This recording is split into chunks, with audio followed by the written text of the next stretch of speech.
unimaginable. Dr. Werner von Braun was the first Marshall Space Flight Center director, the person charged with getting America to the moon the first time. He didn't know then it would take 50 years to go back, but he did have a premonition.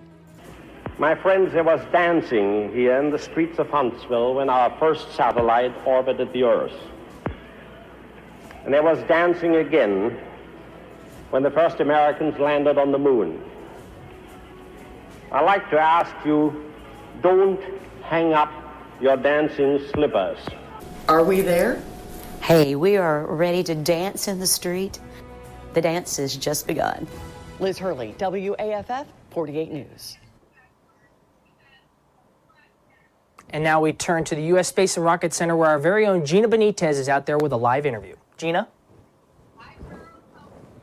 Hi, Charles. How are you? Yeah, so we have been at the Space and Rocket Center really all morning long here. Thousands of people are packed in here right now. It's not looking so good. Launch window opening just a few minutes here. It's a 2-hour launch window, but things are kind of on hold right now. But I am joined by two brothers out here. They are two of thousands who came out here this morning. And I'm just going to talk to them about exactly why they came out. We have Julian and JP here. Thank you guys so much for joining us. Talk a little bit about why you guys decided to come out here this morning. So, we were really excited for Artemis 1 and to see the launch of SLS, and what better place to do it than the Davidson Center underneath the Saturn V, and just really hopeful to see a historic launch today. Fingers crossed, right? Fingers crossed. You guys have a pretty cool connection. You guys have a NASA connection. Talk about why you guys got interested in the space program to begin with. Well, it's like so many other people in Huntsville. Our father worked for a NASA contractor for a period of time for the previous program to SLS. So it's really cool to see some of his work carry over to this, and like I said, hopefully we get to see it launch. Why do you feel this is so special, and why do you feel like it's not just special to the country, but to Huntsville too? I mean, this is a very particular market here. So much of what happens in the space program is engineered and built right here in Huntsville. I mean, how does that make you all feel being, natives? Yeah, well, I mean, so many components of this rocket, were designed and made here, by our parents and, even by our generation. So, I mean, it's just really excited to see it happen. Again, it might not happen today, but, it's good to be out here. Right. And talk about, what you are most excited for. I mean, obviously today is a big day, but this is kind of just the beginning of a new chapter in NASA history. I mean, can you talk about what comes after this and what you are most excited for after this? So after this, we're going to get to see humans go back to the moon. We'll have the Lunar Gateway, the space station that is going to orbit the moon, and we're going to establish, a long-term presence, and that will be really good for our country and for humanity as a whole. So this is just the first step in that long journey. Yeah. So talk about what the energy has been like in here. I know we talked to some officials from Marshall, and they were saying that they feel this year, or this launch in particular, is different from previous launches. Do you feel that as well? Do you feel like it's just a different energy? It is. I mean, it has been so long since NASA has been able to launch a rocket of this scale. The tension, I guess, in the room is kind of high just because we don't know what today holds. But, we're hopeful that we get a launch, if not today, then in the next 2 launch windows. So.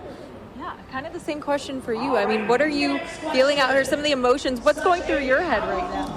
I mean, everybody here is so nice. I get a sense of camaraderie here, just among people with similar interests. It's, again, like he said, it's uncertain what today holds, but, we're just all brought together by this, interest in spaceflight. And I know officials here are saying if you can't be at the Cape, if you can't be at Kennedy Space Center, this is the next best place to watch it. Do you agree? I do. Yeah. Definitely so. Huntsville over Houston. Sorry. Thank you all so much. Thanks of course. For joining us. Thank you. All right. Thank you, guys. And Charles, I don't know what you got going on. I'm sure you're busy back there, but there's a lot going on here. They're playing some games right now. Obviously, launch window opening in just a few minutes. So we will keep a close eye on all the happenings over, Kennedy Space Center and right here at home. Back to you. Thank you, Gina, giving us a great update there from the U.S. Space and Rocket Center as the launch window fast approaches very quickly here. It is 7:20 a.m. Central Time, hopefully opening here in the next couple of minutes as we take another great look at the rocket itself sitting down there in Cape Canaveral, Florida. We don't have Liz Hurley available yet. They're working through some technical issues to see if we can get a live update from her as she's been on the ground all morning, right in the thick of it, knowing what has been happening with the launch itself. As we continue to stand by and wait, I do have another package that Liz did in preparation for today. The space shuttles retired in 2011 after traveling 30 years, some 250 miles above Earth. Astronauts built the International Space Station flight by flight and then learned to live there. The goal then and now to grow independent from Earth for long-duration flights, farther than ever before. We've selected the design of a new space exploration system that will take humans far beyond Earth. NASA is counting on this NASA Marshall designed and developed space launch system to be the rocket to get there. But even after constructing the Saturn V and repurposing parts of the shuttle, this rocket is a long time coming. You know, cheating gravity is hard, and we want to do it the right way. Money, technical challenges, politics, and a pandemic all had an impact. Also, you know, making sure we have the right funding plays a big part in it. But we are taking our time to make sure that we launch this vehicle and that it does what it needs to do. And it's very critical that we do it the right way.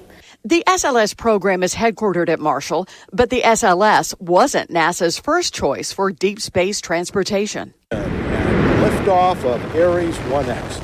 Marshall engineers started the Constellation program that included 2 Ares rockets, but that program was canceled in 2010 after a 2009 test flight. So it was back to the drawing board to design a single beefy rocket that would become the Space Launch System. It will launch humans to places no one has gone before. This single rocket took time, and so did developing the program, the people, and the processes to fly it. And political pressure was mounting. If our current contractors can't meet this objective, then we'll find ones that will. That ultimatum lit a fire under NASA and its contractors, even through the pandemic. More flight hardware and software came together. It was tested and tweaked, then retested. 2, 1... fire. Sent to Florida and readied for flight. Years have passed, but Marshall still stands behind this machine and its mission. I'm thinking that we were involved in the first rocket that ever went to the moon, that ever launched. And now 50 years later, we're involved in doing the same thing, which this time we'll be going to the moon for sustained presence. And it's just the tip of the iceberg. And that was Liz Hurley's package in preparation for today. Now, you got to hear from Lester Holt in his interview last week with Liz, talking about the experience he had working with NASA, getting to see what the astronauts have gone through with training. Well, we have some footage to show you right now. So you sit back and ponder how far this journey has been, that you're going to put people of color, you're going to put women on the moon. You are an African-American director of this center. What are your thoughts about all that? All right, so if you are just joining us here on Local News Live, we are following live coverage from across our nation, team coverage here from Alabama to Florida. That's right. Cape Canaveral is the place to be today. Hopefully, we're going to see Artemis 1 moon rocket launch today, although some mechanical issues have brought into question whether this could happen or not. So we are following along with our station, WAFF, out of Huntsville, Alabama. Huntsville, Alabama plays a really important role in Artemis 1, and you were just learning more about that and some of the parts that were made in Huntsville, Alabama for the rocket here that you're seeing, Artemis 1, the moon rocket. So right now you are seeing a live look from Cape Canaveral, Florida, there at Kennedy Space Center. And as the countdown continues, we want to kind of showcase some of our gray stations. They have been following along leading up to today's big day. We have some stories to share with you as we await the countdown. And of course, we'll check in with our team there, WAFF in Huntsville, Alabama, because they have team coverage. Not only do they have reporters live in Huntsville, Alabama there, you saw that, but also Liz Hurley from our station WAFF in Huntsville. She is live on the ground in Cape Canaveral, Florida, and she is covering the every element here to Artemis 1 moon rocket launch. But it looks like, I thought she was coming in, but we're having a hard time getting with her here this morning. It looks like they're having a bit of technical difficulty, so we're going to check in with them momentarily here. But as we move along, I want to showcase some of our other stations within Gray, and just kind of leading up to today's big hopeful launch that we want to share with you. But before we do, I just want to talk more about today's mechanical issues and kind of what we're seeing here. Again, hopefully the launch slated for the next several minutes. However, fuel leaks during the final liftoff preparation. This is what's really threatening the delay of the launch of NASA's, of course, mighty new moon rocket. And so as we take a look at this, NASA repeatedly stopped and started the fueling of the Space Launch System rocket with nearly 1 million gallons of super cold hydrogen and oxygen because of a leak. So that's what we're looking at there. In the meantime, we'll check in, but we're going to keep it with this live look here from Cape Canaveral. But right now, we're going to take a look through Gray Television and some of the stories that our colleagues here at Local News Live were able to share, all in relation to Artemis 1. Let's check it out. Hey folks, welcome into Local News Live. Graham Elkins here along with Alicia Myers. We are preparing for the big Artemis launch tomorrow. It is going to be an exciting morning across the U.S., Alicia. Absolutely. Something that we haven't seen in decades. Very exciting to be able to return to the moon.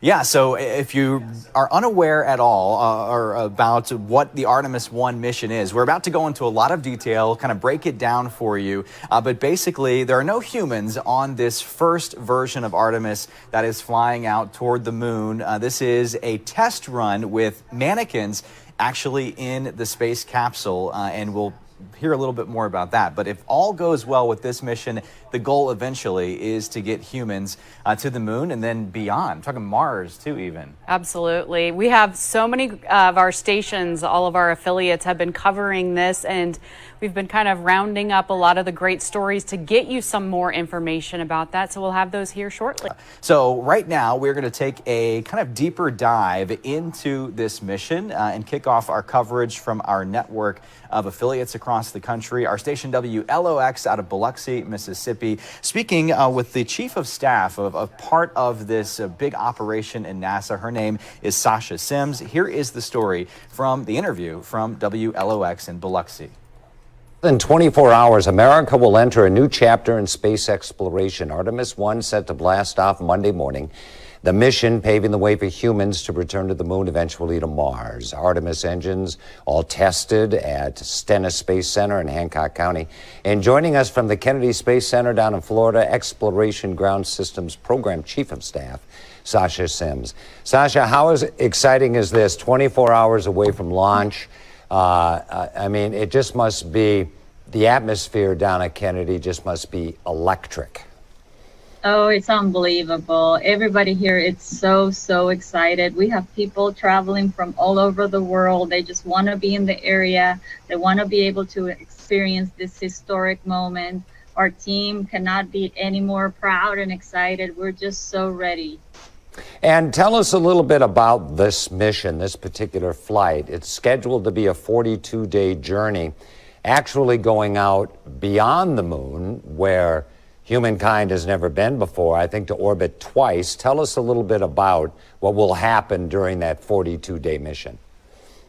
Yes, so Artemis 1 is the first flight of a series of missions that are going to take humans back to the moon.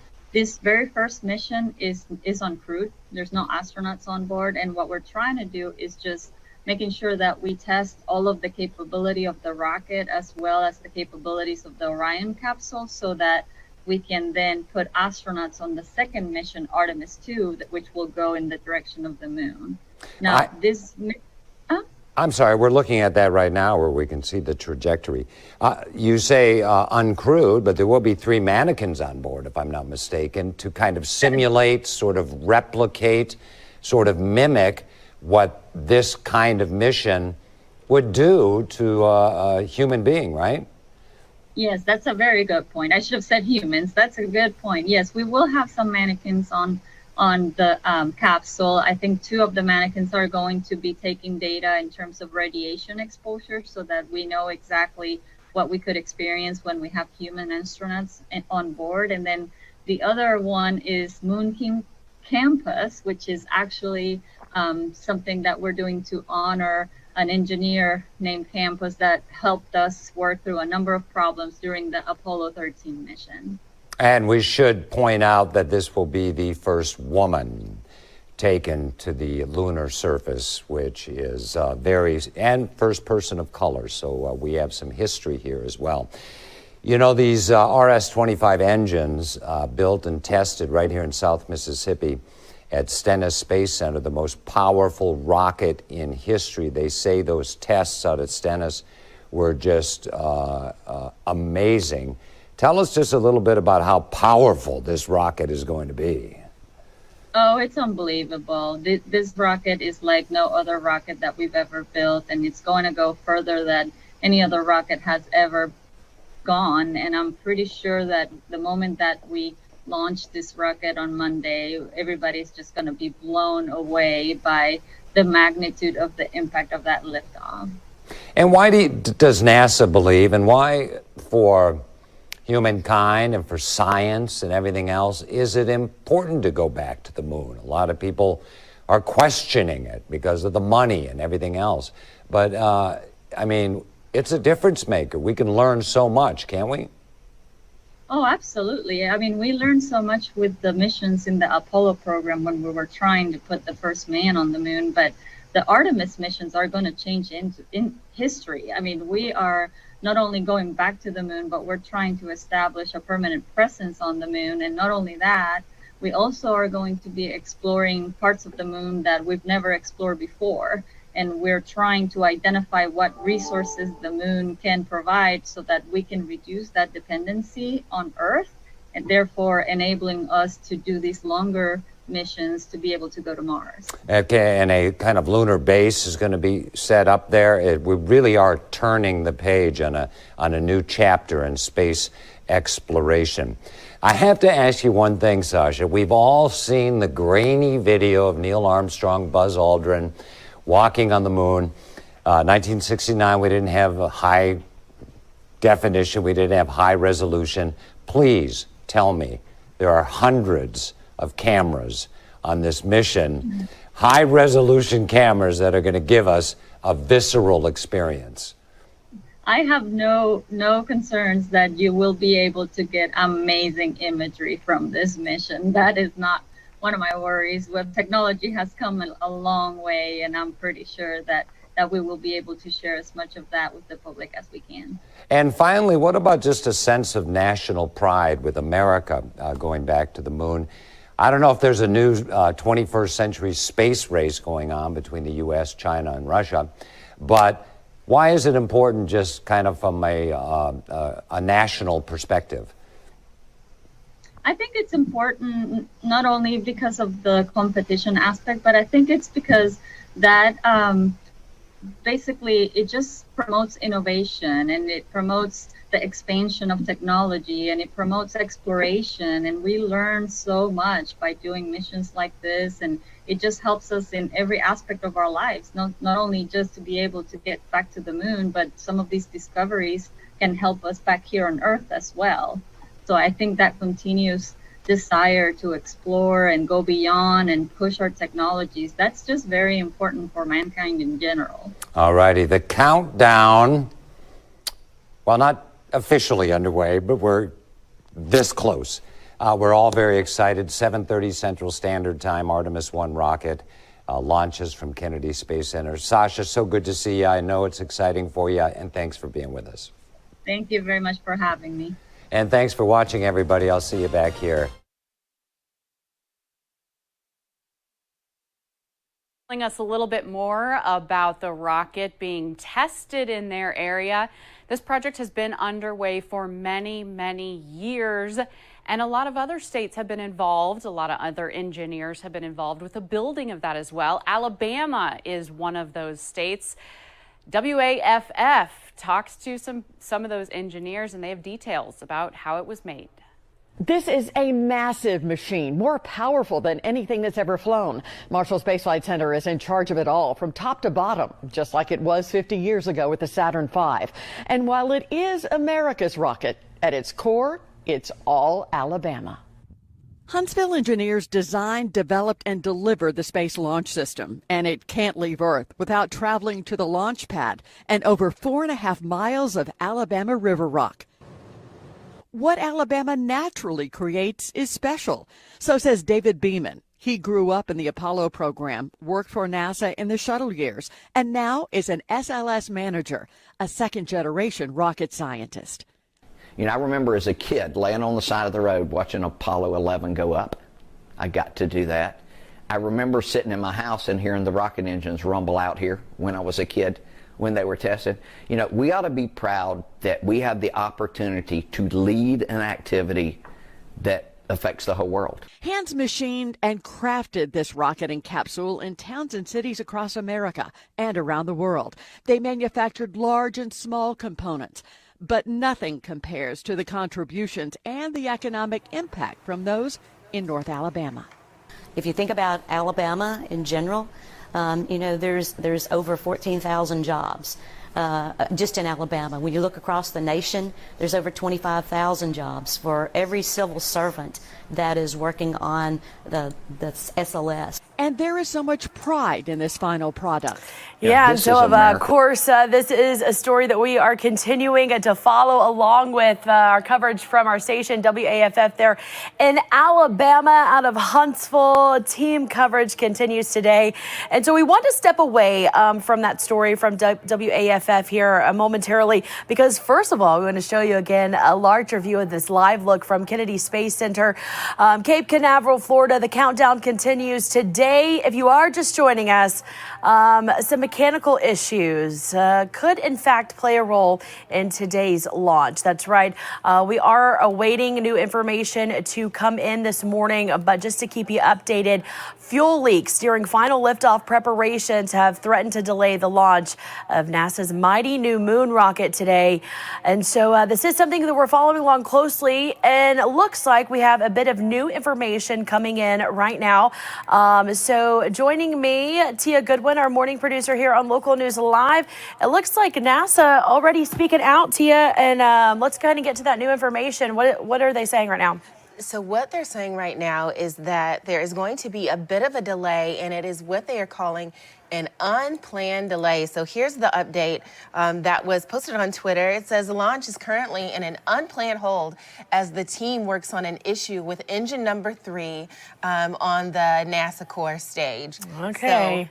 So that is our update. It posted about 15 minutes ago. Okay. 24 minutes ago.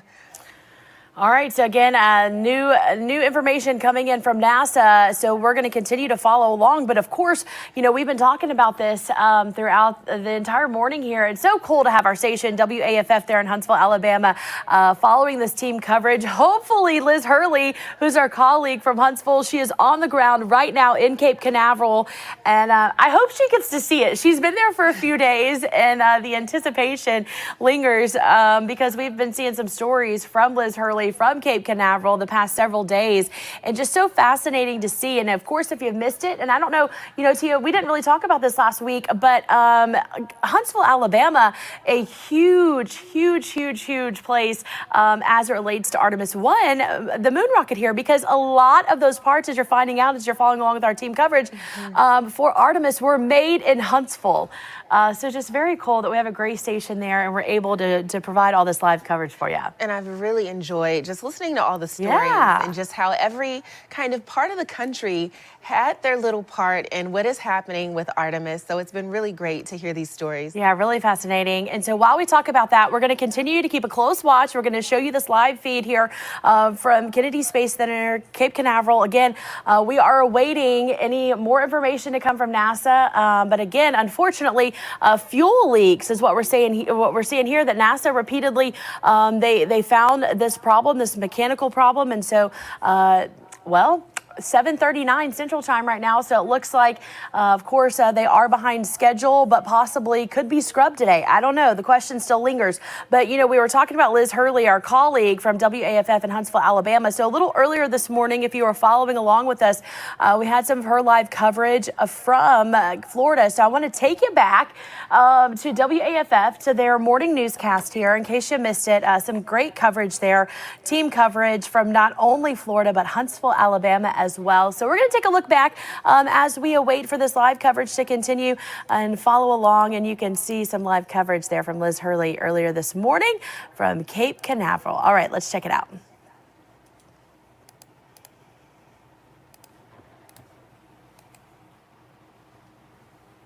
.30 on this Monday, a big day. The Artemis 1 mission set to launch today. The window for this launch opens at 7:30.